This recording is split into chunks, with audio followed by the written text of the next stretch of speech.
وأحسن منك لم تر قط عيني، وأجمل منك لم تلد النساء. خلقت مبرأ من كل عيب، خلقت مبرأ من كل عيب، كأنك قد خلقت كما تشاء. كتاب أنزلناه إليك مبارك ليدبروا آياته وليتذكر أولو الألباب. یہ کتاب برکت والی ہے جسے ہم نے آپ کی طرف نازل فرمایا ہے تاکہ دانش مند لوگ اس کی آیتوں میں غور و فکر کریں اور نصیحت حاصل کریں۔ استغفر اللہ الذی لا الہ الا هو الحی القیوم واتوب الیہ۔ اللہم صلی علی سیدنا محمد وعلی آل سیدنا محمد بعدد کل ذرۃ مئۃ الف الف مرۃ۔ سامعین و ناظرین اکرام، السلام علیکم ورحمۃ اللہ وبرکاتہ۔ سامعین اکرام، سورہ نحل آیت نمبر 122۔ آج کے سبق کے دو موضوعات ہیں۔ پہلا اس میں یہ ہے کہ عمل صالح کیا ہے، دوسرا کیا صحیح عقیدے کے بغیر اعمال کی کوئی حیثیت ہے۔ اس کے ساتھ ہی سامعین کرام آئیے آج کے سبق کا آغاز کرتے ہیں۔ سب سے پہلے گزشتہ سبق کی دہرائی ہوگی۔ شاکرا لأنعمه اجتباہ وہداہ الى صراط مستقیم۔ اس اللہ کی نعمتوں پر شاکر تھے، اللہ نے انہیں چن کر اپنی بارگاہ میں خاص برگزیدہ بنا لیا اور انہیں سیدھی راہ کی طرف ہدایت فرما دی۔ وآتیناہ فی الدنیا حسنة وإنہ فی الآخرة لمن الصالحین۔ اور ہم نے اسے دنیا میں بھی بھلائی عطا فرمائی اور بے شک وہ آخرت میں بھی صالحین میں سے ہوں گے۔ سامعین کرام، سورہ نحل آیت نمبر 122۔ شاکرا لانعمہ، شکر گزار تھے جو نعمتیں میں نے ان پہ کی تھی۔ اجتباہ، ہم نے ان کو چن لیا تھا۔ وہداہ الی صراط مستقیم، اور ہدایت دی تھی صراط مستقیم کی۔ وآتیناہ فی الدنیا حسنہ، اللہ تعالیٰ فرماتا ہے ان کو میں نے دنیا میں بھی بھلائیاں دیں۔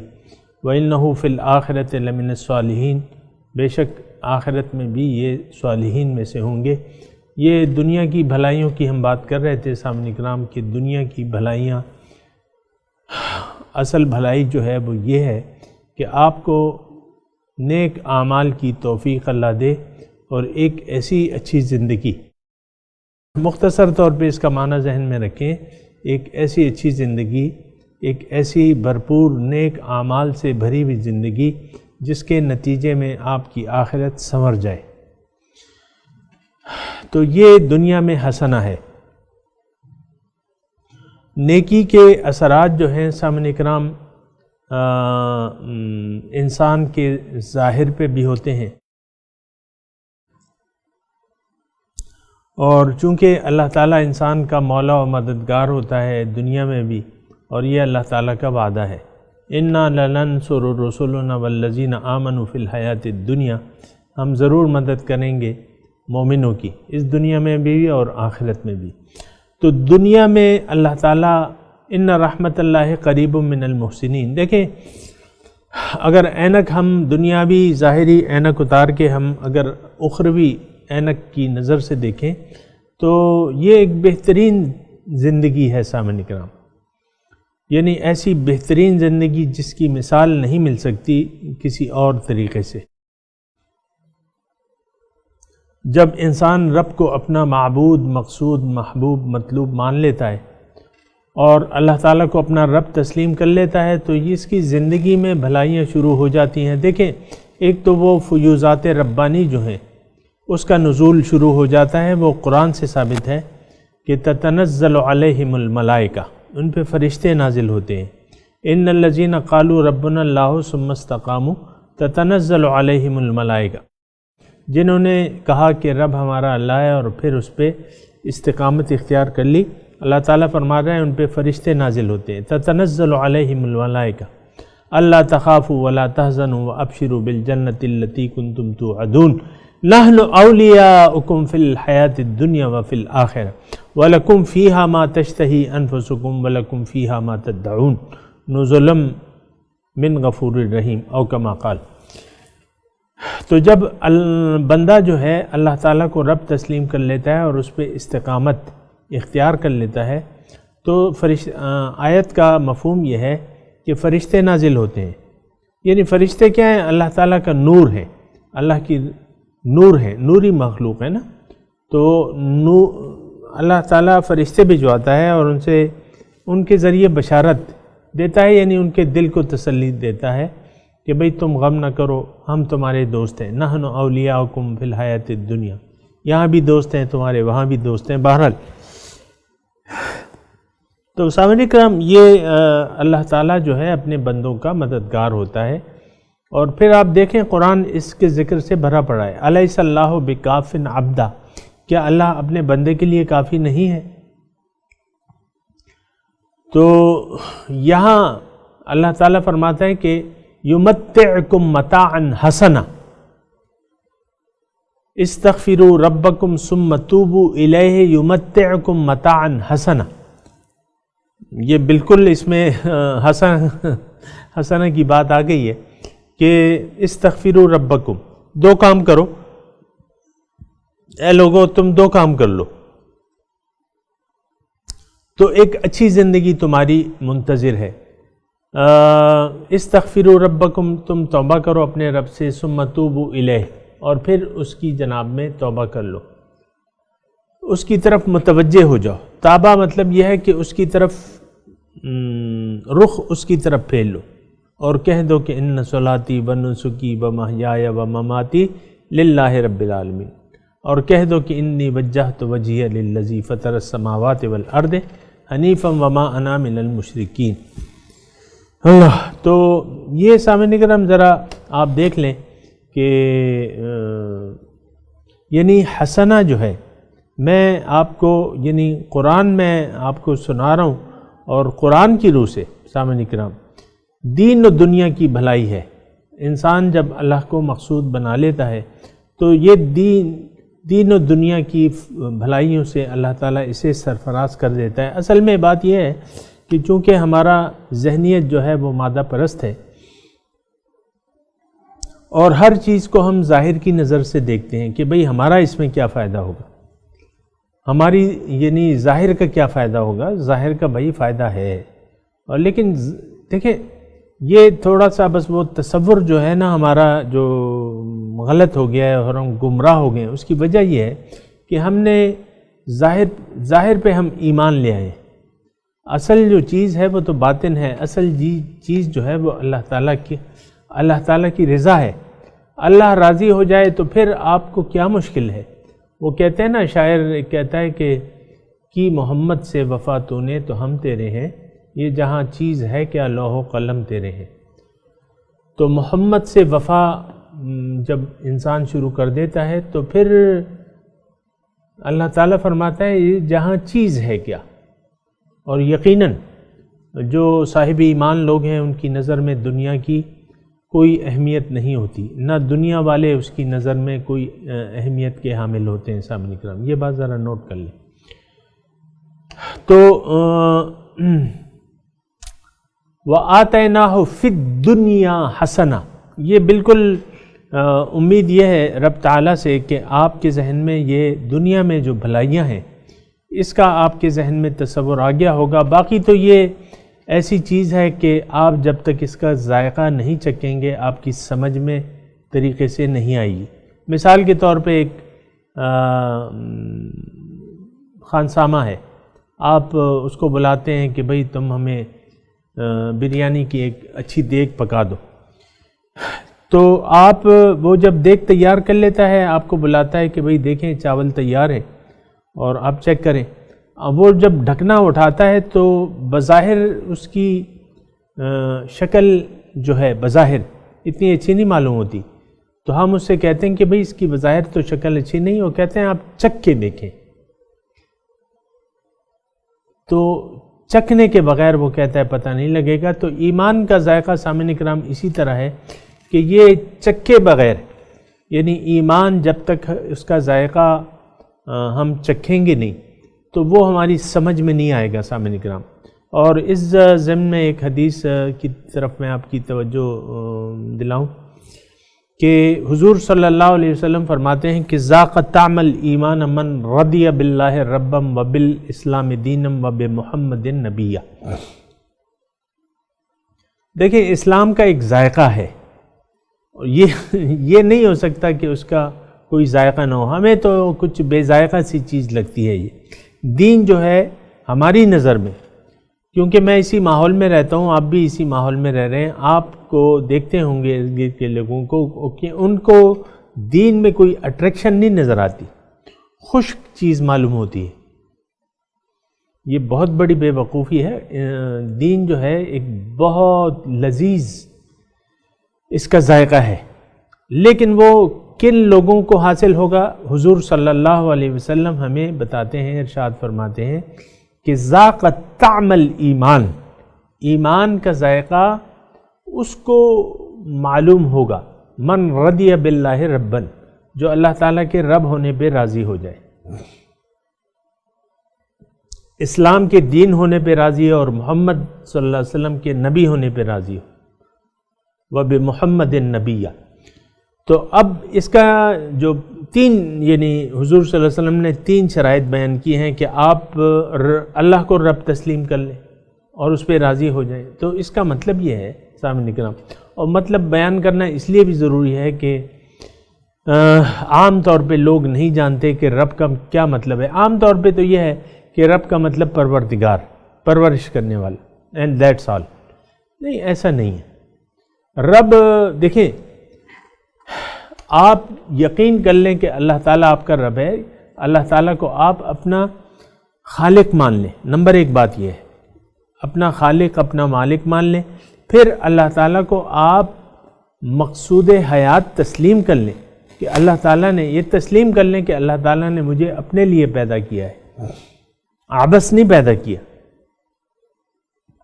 اپنے لیے پیدا کیا ہے کہ تم ملاقات کی تیاری کرو، میں تمہیں اپنی ملاقات سے سرفراز کرنا چاہتا ہوں، میں تمہیں اپنا دیدار سے مشرف کرنا چاہتا ہوں، اور تم ایسا کرو، مجھے رب تسلیم کر لو، یعنی مقصود حیات بنا لو، ساری توقعات مجھ سے وابستہ کر لو اور میری ہی بندگی شروع کر دو، خالص میری بندگی شروع کر دو، یعنی میرا کہنا مانو، میرے سامنے سر جھکا دو، میری ہدایات کو تسلیم کر لو۔ تو پھر یہ رب ہے، یعنی ان معنوں میں اگر اللہ تعالیٰ کو آپ تسلیم کرتے ہیں تو پھر تو یہ رب ہے۔ اگر آپ پیسے کو مشکل کشا کہتے ہیں اور دیگر شرکوں میں مصروف ہوتے ہیں تو پھر اس کا مطلب یہ نہیں ہے کہ آپ نے اللہ کو رب تسلیم کر لیا ہے۔ عام طور پہ ایک جملہ میں کہنے جا رہا ہوں، وہ سنیں کہ عام طور پہ ہم نے اللہ کو اپنا رب تسلیم نہیں کیا۔ اور وہ شاعر جو کہتا ہے نا، بتوں سے تجھ کو امیدیں خدا سے نو امیدی، مجھے بتا تو صحیح اور کافری کیا ہے۔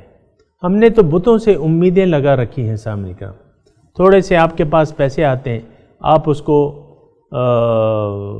لاکر میں رکھ دیتے ہیں، مثال کے طور پہ بینک اکاؤنٹ میں جمع کر دیتے ہیں، اور اللہ تعالیٰ آپ کے پیسے دیتا ہے، آپ کہتے ہیں بس اب اس کو میں خرچ نہیں کروں گا، یہ میرے برے وقتوں میں کام آئے گا، یا میں کوئی کاروبار شروع کروں گا تو کام آئے گا۔ تو یہ تصور، یہ سوچ غلط ہے کہ آپ پیسے ہی کو سب کچھ سمجھنے لگے۔ اصل جو مشکل کشا ہے نا، وہ اللہ تعالیٰ کی ذات ہے، رب کی ذات ہے، وہی تو پروردگار ہے نا۔ آپ نے پیسے پہ بھروسہ کر لیا کہ یہ میرے کام آئے گا، تو یہ تو آپ نے پیسے کو بت بنا لیا۔ پیسے کو معبود بنا لیا، پیسے کو مشکل کشا سمجھ لیا، پیسے کو اپنے قاضی الحاجات سمجھ لیا کہ یہ میری حاجتیں پوری کرے گا، تو ایسی بات نہیں ہے، غلط ہے یہ۔ وَإِنَّهُ فِي الْآخِرَةِ لَمِنَ الصَّالِحِينَ۔ اچھا بہرحال یہ حسنہ میں نے ابھی وہ حدیث کی تشریح پوری نہیں کی ہے۔ من رضی باللہ ربن ذاق طعم الایمان، من رضی باللہ ربن، جو رب اللہ کو رب ہونے پہ وہ راضی ہو گیا، میں نے اس کا آپ کو تھوڑا سا بتایا، وہ بالاسلام دینا، اور راضی ہو گیا کہ اسلام میرا دین ہے۔ تو آپ کو یہ میں نے بتایا کہ دین کا مطلب طرز زندگی، اور دین کا مطلب یہ ہے کہ آپ اللہ تعالیٰ کو معبود واحد مان لیں، اللہ ہی کے سامنے سر جھکا دیں، اللہ ہی کے حکم کے مطابق زندگی گزاریں۔ تو اللہ کے حکم کے مطابق زندگی گزارنا یہ دین کہلاتا ہے۔ دین بنیادی طور پہ یہ ذہن میں رکھیں، زندگی گزارنے کا طریقہ جو مقبول طرز حیات ہے، جو مقبول دین ہے، وہ ایک ہے، کون سا؟ اسلام۔ اسلام اس مقبول طرز حیات کا نام ہے، یہ بات نوٹ کر لیں۔ اسلام کیا ہے؟ اس مقبول طرز زندگی، وہ طرز حیات جو انسان کو فرش سے اٹھا کے عرش پہ پہنچا دے، اس کا نام کیا ہے؟ دین اسلام۔ تو اس پہ راضی ہو گیا کہ ہاں میرا زندگی گزارنے کا طریقہ صرف اور صرف اسلام ہوگا، میں نے صرف اللہ کو اپنا معبود تسلیم کرنا ہے، کسی اور کا کہنا نہیں ماننا، کسی اور کی اطاعت نہیں کرنی۔ وَبِالْإِسْلَامِ دِينًا، اس پہ راضی ہو گیا وہ۔ ہم آج کل آپ دیکھیں نہ اللہ کو اپنا رب تسلیم کرنے کے لیے تیار ہے، نہ اسلام کو اپنا دین تسلیم کرنے کے لیے تیار ہے، دین اسلام پہ زندگی گزارنے میں کوئی راضی نہیں ہے۔ اکثر لوگ یہی کہتے ہیں کہ بھئی ہم تو اپنی مرضی جی رہے ہیں، ہم سے بہتر کوئی دین کو نہیں جانتا، بس جو ہم کر رہے ہیں وہ ٹھیک ہے، دیٹ از رائٹ۔ نہیں، یہ تصور غلط ہے۔ بھئی جو اللہ کہہ رہا ہے وہ صحیح ہے، قرآن اللہ کی سنو نا، اللہ بہتر فیصلہ کرنے والا ہے، اللہ تعالیٰ کے جو فیصلے ہیں، جو طریقہ ہے وہ سنو۔ وَبِالْإِسْلَامِ دِينًا وَبِمُحَمَّدٍ نَبِيًّا، یہ تین شرائط سامعین اکرام، یہ جب انسان کوئی یہ تین شرائط پوری کرتا ہے تو اس کو اسلام کا ذائقہ پتہ چلتا ہے کہ اسلام کا ذائقہ کیا ہے۔ ہمیں تو اسلام کا ذائقہ نہیں معلوم، کیونکہ نبی کو تو ہم اپنا یعنی رول ماڈل بنانے کے لیے تیار نہیں ہیں۔ آپ دیکھیں ہم پاکستان میں رہ رہے ہیں، ظاہر ہے میں پاکستان کی بات کر رہا ہوں، کتنے لوگ ہوں گے اس معاشرے میں جو نبی کریم صلی اللہ علیہ وسلم کے اسوہ حسنہ کو فالو کر رہے ہیں، ان کے طرز حیات کو، ان کی دعوت کو قبول کر لیا ہے، اور ان کا جو طریقہ ہے، جو سنت ہے، جو ان کا اسوہ حسنہ ہے، کتنے لوگ ان کے اسوہ حسنہ کو فالو کرنے کے لیے تیار ہیں؟ تو یہ آپ دیکھ لیں، یقیناً آپ کا جواب یہی ہوگا کہ بہت کم لوگ ایسے ہیں، ہمیں تو ایسے لوگ نظر نہیں آتے۔ ظاہر ہے آپ یعنی امید یہ ہے کہ مجھے آپ یہی جواب دیں گے، لیکن اگر آپ کا جواب یہ ہو کہ ہم میں سے اکثریت حضور صلی اللہ علیہ وسلم کے اسوہ حسنوں کو فالو کر رہی ہے، تو میں یہ بات ماننے کے لیے تیار نہیں ہوں۔ بہرحال ایمان کے ذائقے کی بات ہو رہی تھی، تو تین صفات میں جو آخری صفت ہے وہ بِمُحَمَّدٍ نَبِيًّا، اور وہ راضی ہو جائے کہ محمد صلی اللہ علیہ وسلم میرے نبی ہیں۔ کیا مطلب؟ نبی کیوں آتا ہے؟ کہ اس کی اطاعت کی جائے۔ ما ارسلنا من رسول الا لیطاع باذن اللہ، اللہ تعالیٰ فرماتے ہیں کہ میں نے کوئی نبی نہیں نازل کیا، یعنی کوئی نبی کوئی رسول میں نے نہیں بھجوایا لیکن اس لیے کہ اس کی اطاعت کی جائے، الا لیطاع باذن اللہ، اللہ تعالیٰ کا حکم ہے یہ۔ تو یہ راضی ہو گیا کہ محمد صلی اللہ علیہ وسلم میرے رول ماڈل ہیں، میں نے حضور کی دعوت کو قبول کر کے حضور صلی اللہ علیہ وسلم کے اسوہ حسنہ کو اپنانا ہے۔ تو یہ تین صفات سامعین کرام، یہ تین صفات ایسی ہیں کہ اگر انسان اس کو قبول کر لے گا تو اس کو ایمان کا ذائقہ پتہ لگ جائے گا، اور آپ کو میں یاد دلاؤں کہ قبر میں سب سے پہلے جو ہیں وہ یہی 3 سوال ہوں گے. یاد آیا آپ کو؟ جی ہاں، معلوم ہو گیا نا. حضور صلی اللہ علیہ وسلم فرماتے ہیں کہ جب مردے کو قبر میں رکھا جاتا ہے اور پھر اس کو روح دوبارہ لوٹائی جاتی ہے سوال و جواب کے لیے، تو 3 سوال کیے جاتے ہیں، اور وہ وہی سوالات ہیں جو ابھی میں نے آپ کو حضور صلی اللہ علیہ وسلم کی حدیث کا مفہوم بتایا. من رضی باللہ ربا وبالاسلام دینا وبمحمد النبی. اب جب فرشتے آتے ہیں تو یہی سوال کریں گے آپ سے کہ آپ کا رب کون ہے. من ربک، ما دینک، من نبیک. تو سامعین کرام، جو مردے کو قبر میں جن سوالات کا سامنا کرنا پڑے گا یہی 3 سوالات ہیں. ان کو اگر آج ہم تسلیم کر لیں تو پھر یہ ہے کہ معاملہ جو ہے آسان ہو جائے گا. یہاں آپ ایمان کا ذائقہ بھی چکھ لیں گے. ایمان کے اصل میں ذائقے کی بات ہو رہی تھی کہ یقیناً ایمان کا ایک بہت بہترین ذائقہ ہے، لیکن وہ کون چکھ سکے گا؟ جو یہ 3 شرائط پورا کرے گا. ان میں سے کوئی بھی شرائط، آپ اگر کوئی بھی ایک شرط رہ گئی تو ذائقہ آپ کو اسلام کا نہیں آئے گا. کیونکہ آج کل اسلام تو ہمیں بے ذائقہ لگ رہا ہے، خشک مضمون لگ رہا ہے، بے ذائقہ لگ رہا ہے، اور خواہشات نفسانی اور ظاہر پرستی ہمیں اچھی لگ رہی ہے. تو یہ ہماری غلط فہمی ہے اور کمزوری ہے. اس کمزوری کو دور کرنا چاہیے. تو بہرحال ابراہیم علیہ السلام کو اللہ تعالیٰ فرما رہے ہیں کہ وَآتَيْنَاهُ فِي الدُّنْيَا حَسَنَةً. ہم نے ابراہیم علیہ السلام کو دنیا میں بھلائی دی. وَإِنَّهُ فِي الْآخِرَةِ لَمِنَ الصَّالِحِينَ. اب آخرت میں یہ صالحین کے ساتھ ہوں گی. دیکھیں صالحین کا مرتبہ، یعنی اس سے آپ پتہ تھوڑا سا آپ سوچیں نا، یہ صالحین، ابراہیم علیہ السلام صالحین کی ٹولی میں سے ہوں گے. اب یہ عمل صالح جو ہے یہ تو اللہ تعالیٰ ہمیں بھی اس کی دعوت ہمیں اللہ تعالیٰ دے رہے ہیں. والعصر ان الانسان لفی خسر الا الذین آمنوا وعملوا الصالحات. صالح مناسب عمل. تو صالحین کی ٹولی، پیغمبر بھی اس میں ہوں گے، تو ہم بھی جو بھی صالحین ہوں گے ہم میں سے تو وہ بھی پیغمبروں کے ساتھ ہوں گے. اور یہ میں تھوڑا سا اصل میں یہ ہے نا کہ ہم غور و فکر نہیں کرتے، قرآن میں تدبر نہیں کرتے.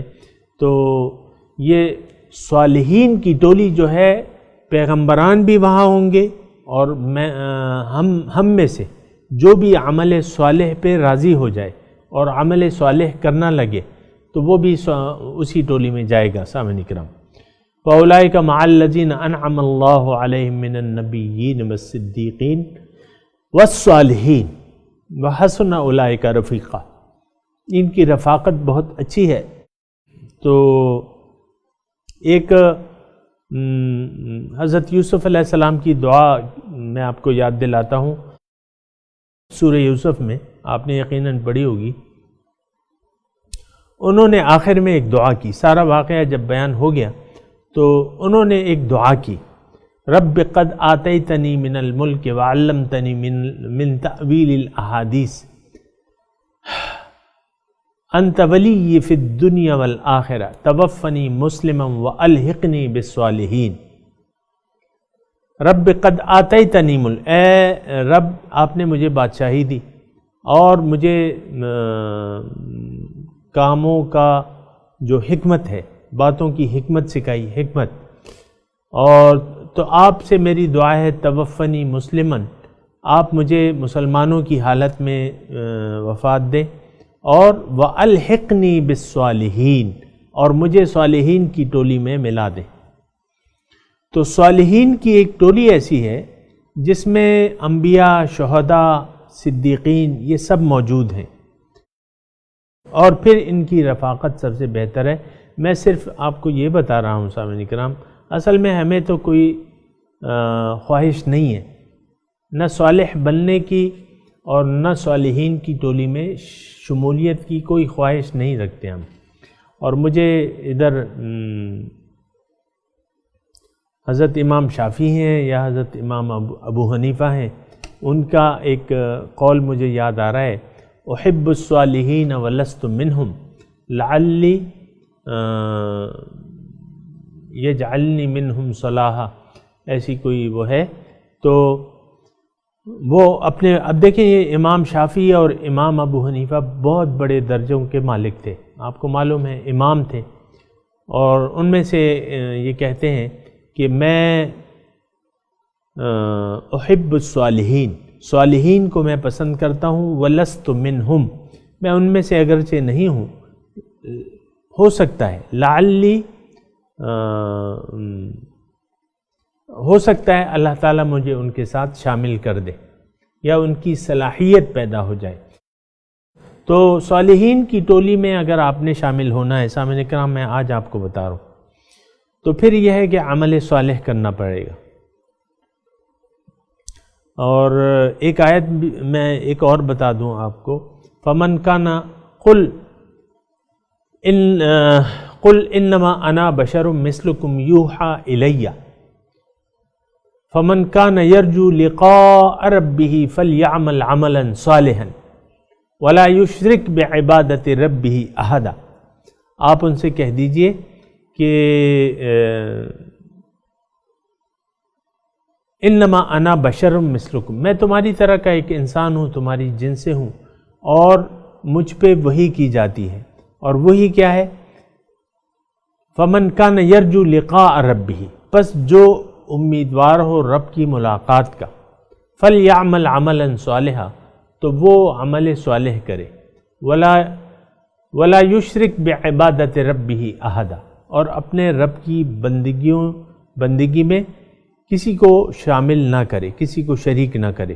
تو سامعین کرام کیا ہوا یہاں مضمون اس میں جو بیان کرنا تھا میں نے، وہ یہ ہے فَلْيَعْمَلْ عَمَلًا صَالِحًا، جو اپنے رب سے ملاقات کا امیدوار ہو تو وہ عمل صالح کرے اور اپنے رب کے ساتھ کسی کو شریک نہ بنائے.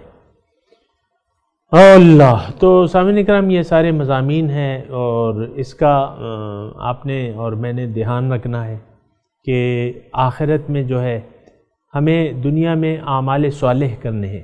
عمل صالح کی میں آپ کو بات بتاؤں کہ عمل صالح ہے کیا. تھوڑا سا میرے پاس وقت ہے، میں آپ کو یہ بتاؤں اور یہ ذہن میں رکھیں کہ عمل صالح کیا ہے. نیک عمل، دیکھیں سب سے پہلے عقیدے کی بات ہے، یہ بات نوٹ کر لیں. عمل صالح عقیدے کے بغیر کام نہیں آئے گا. اگر ایک کافر ہے، میں نے آپ کو پہلے بھی بتایا تھا، کافر ہے، اس نے 5 وقت نماز شروع کر دی ہے اور اپنے معاملات وہ اسلام کے مطابق کر رہا ہے مثال کے طور پہ، اور روزے رکھ رہا ہے، زکوٰۃ دے رہا ہے، حج پہ جا رہا ہے، مسلمانوں کا نام رکھ لیا ہے جعلی طور پہ، کلمہ نہیں پڑھا ہے اس نے، عقیدہ نہیں ہے اس کا، لا الہ پہ اس کا عقیدہ نہیں ہے، اللہ تعالیٰ اس کا مقصود نہیں ہے، نہ مقصود ہے، نہ محبوب ہے، نہ مطلوب ہے. ہاں، اعمال صالح جس کو کہتے ہیں وہ کر رہا ہے، جس کو عام طور پہ آپ کہتے ہیں وہ کر رہا ہے، لیکن عقیدہ نہیں ہے. آپ مجھے بتائیں کہ ساری زندگی وہ نماز پڑھتا رہا، روزے رکھتا رہا، زکوٰۃ دیتا رہا، حج کر لیا، اور بڑا نیک دل تھا، بڑا نیک دل تھا، تو آپ مجھے بتائیں روز محشر عقیدہ نہیں تھا اس کا، اللہ اس کا مقصود نہیں تھا، دنیا مقصود تھی، تو آپ مجھے بتائیں یہ جہنم میں جائے گا کہ دوزخ میں جائے گا؟ بالکل آپ کا جواب درست ہے، یہ دوزخی ہے. اس کا تو عقیدہ درست نہیں تھا. اصل جو چیز ہوتی ہے نا سامعین کرام، عقیدے کی ہوتی ہے. ہم تو عقیدے ہمارے جو اعمال ہیں اس کا کوئی بنیاد ہی نہیں ہے. دیکھیں عقیدہ کہتے ہیں بنیاد کو، بنیاد ہی نہیں ہے، تو بنیاد کے بغیر آپ سب سے پہلے عقیدہ بنائیں اور پھر اعمال صالحہ کی ترتیب شروع کریں، انشاءاللہ اللہ تعالیٰ کامیابی دے گا. ابھی میں تلاوت کرتا ہوں اور آپ دہرائیے میرے ساتھ. اعوذ باللہ من الشیطان الرجیم. بسم اللہ الرحمن الرحیم شاکرا لانعمہ اجتباہ وہداہ الی صراط مستقیم وآتیناہ فی الدنیا حسنہ وإنہ فی الآخرۃ لمن الصالحین۔ اب ترجمہ سنا دیجئے۔ شاکرا لانعمہ،